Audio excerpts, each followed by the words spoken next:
ये किताब हमें क्यों पढ़नी चाहिए?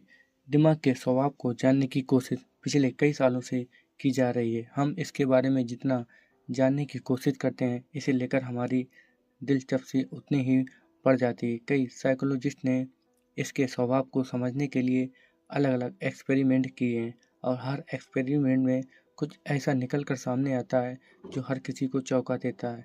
ये किताब कुछ इस तरह की बातों के बारे में बताती है। द माइंड क्लब में हम देखेंगे कि किस तरह से हमारा दिमाग काम करता है। हम जानेंगे कि हम किस तरह से बहुत सी चीज़ें मान लेते हैं और उन्हें मानने से हमारे स्वभाव में किस तरीके से बदलाव आ जाते हैं। माइंड क्लब के मेंबरों की क्या खास बात होती है? सैनिकों को बेरहम बनाने के लिए किन तरीकों का इस्तेमाल किया जाता है? कुछ बातों में अंतर कर पाना क्यों मुश्किल होता है? माइंड क्लब में वो लोग आते हैं जो सोच सकते हैं और महसूस कर सकते हैं। अगर हम आपसे सवाल करें कि एक रोबोट इंसान में क्या अंतर है, तो शायद आप कहेंगे रोबोट सोच नहीं सकता और इंसान सोच सकता है। लेकिन आज के वक्त में आर्टिफिशियल इंटेलिजेंस की मदद से एक रोबोट सोच समझकर फैसले ले सकता है। तो फिर एक रोबोट और इंसान में क्या अंतर है? अब शायद आप कहेंगे कि एक इंसान महसूस करता है लेकिन एक रोबोट नहीं कर सकता। इस बात से एक बात साबित हो गई कि अगर किसी के पास दिमाग है तो वो दो काम कर सकता है, सोचना और महसूस करना। हम सभी के अंदर महसूस करके सोच समझकर काम करने की काबिलियत है। हम इस समय के हालात को देखते हुए आगे की प्लानिंग कर सकते हैं और उसके हिसाब से काम कर सकते हैं। माइंड क्लब में लोगों को दो भागों में बांटा गया। पहले वो जो अपनी भावनाओं को काबू करके हमेशा सही फैसले लेते हैं और दूसरे वो लोग जो बस अपनी भावनाओं के हिसाब से काम करते हैं।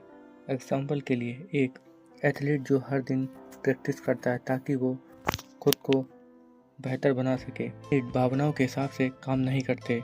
दूसरी तरफ एक बच्चा जो कि समझ नहीं सकता, अगर उसे आलस आ रहा है तो वो सो जाएगा। वह यह नहीं सोचेगा कि उसके आलस करने का क्या नतीजा होगा। यहाँ पर समझने वाली बात यह है कि किस समय के साथ के क्या हालात के हिसाब से ये दोनों लोग अपनी अपनी कैटेगरी बदल सकते हैं। अगर कल को एथलीट की एक हड्डी टूट जाए तो वो फैसले लेकर उसके हिसाब से काम नहीं कर पाएगा और वो कल बच्चा जब बड़ा हो जाएगा तो आलस करने के नतीजे को इस तरीके से ये दोनों अलग अलग अपनी कैटेगरी बदल सकते हैं। हम एक व्यक्ति को उसके कैटेगरी और उसके काम के हिसाब से देखते हैं। सोच समझकर काम करने वाले लोग जब कोई गलत काम करते हैं तो उनके ऊपर उनके कामों का इल्ज़ाम लगाया जाता है। इस कैटेगरी के लोग की गलती के लिए माफ़ी नहीं बल्कि सज़ा का नियम बनाया गया। लेकिन अगर यही काम बिना सोच समझकर करने वाले लोग करें तो उन्हें दूसरी नज़र से देखा जाता है। किसी भी काम में दो लोगों का होना ज़रूरी है। एक वो व्यक्ति जो काम कर रहा है और एक वो व्यक्ति जिस पर उस काम का असर हो रहा है। इन दोनों लोगों को डायबिक पेपर कहते हैं। जब किसी व्यक्ति को खुशी या दर्द महसूस होता है तब सबसे पहले उस व्यक्ति को खोजते हैं जिसने वो खुशी उसे दर्द दिया है। इस तरह से ये दोनों लोग एक साथ काम करते हैं। लेकिन जब दो कैटेगरी के लोग एक ही काम कर रहे हैं तो हम उनके काम को एक नज़रिए से नहीं देखते। एग्जाम्पल के लिए अगर एथलीट एक बच्चे को मुक्के मारकर प्रैक्टिस करे तो हम उसे पागल कहेंगे, उसे तुरंत जेल में बंद कर दिया जाएगा। लेकिन अगर एक बच्चा एथलीट को मुक्के मारकर प्रैक्टिस करे तो हम उसे बच्चों को जेल में बंद नहीं करेंगे। इस हालात में हम ये देखते हैं कि सोच समझ और काम करने वाला क्या जानबूझकर सामने वाले को दर्द दे रहा है या अनजाने में, या अगर वो जानबूझकर उसे दर्द देने की कोशिश कर रहा है तो क्या उसके सामने वाले को वाकई तकलीफ हो रही है या नहीं। ऊपर के एग्जाम्पल में जब एथलीट बच्चे को मार रहा था तो हमने कहा कि उसे जेल में बंद कर दो क्योंकि वह जानबूझकर उसे तकलीफ दे रहा है और उस बच्चे को तकलीफ भी हो रही है। लेकिन बच्चा अगर एथलीट को जानबूझकर भी मार रहा होगा तो भी उससे एथलीट को तकलीफ नहीं हो रही है और हम उसे अलग नज़रिए से देखते हैं। हम लोगों पर बेरहमी तब करते हैं जब ये सोचते हैं कि वे सोच समझ नहीं सकते या महसूस नहीं कर सकते। एक सिपाही जब युद्ध में मर जाता है तो उसके मरने के दुख में पूरी मिलिट्री अफसोस मनाती है और उसके बाद कुछ खास दोस्त उसके लिए रोते भी हैं। लेकिन वही सिपाही जब किसी दुश्मन का सामना कर रहे होते हैं वे ये नहीं सोचते कि वे जिसे मार रहे हैं उनके भी परिवार वाले होंगे, वो उन्हें मारकर अपने घर लौट आते हैं और चैन से सोते हैं। एक ही व्यक्ति के दो अलग हालातों में इस तरह के अलग अलग बर्ताव कर सकता है।